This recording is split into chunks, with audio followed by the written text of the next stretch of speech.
এই কাঁচকলার কোফতাটা না মাছ মাংসকে মাত করে দেবে, এতটাই টেস্টি হয়। তো এটা বানাবার জন্য কি করতে হবে, কাঁচকলাটাকে ভালো করে ধুয়ে একটু ছোট, ছোট করে কেটে নিতে হবে।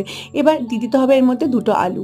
এবার এটাকে একটু জল দিয়ে, একটু নুন আর হলুদ দিয়ে সেদ্ধ করে নিতে হবে। কাঁচকলা সেদ্ধ হয়ে গেলে কাঁচকলা, আলু দুটোরই চোকলা ছাড়িয়ে ভালো করে একটা ম্যাশার বা হাতের সাহায্যে মেখে নিতে হবে। তার মধ্যে একটু পেঁয়াজ কুচি, লঙ্কা কুচি, নুন, লঙ্কার গুঁড়ো, আদা রসুনের বাটা, হলুদ, ধনে গুঁড়ো, জিরে গুঁড়ো আর ২ চামচের মতো বেসন দিয়ে ভালো করে চটকে মেখে হাতে তেল মাখিয়ে তারপর এটাকে গোল, গোল শেপ করে কোফতার মতো বানিয়ে নিচ্ছি।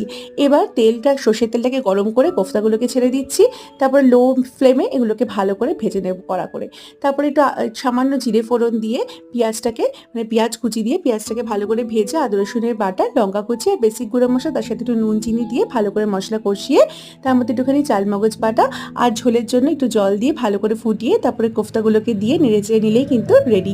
এরকম একটা রেসিপি কিন্তু তোমরাও ট্রাই করতে পারো। যেকোনো দিনে মাছ মাংসকে মাত করবেই করবে।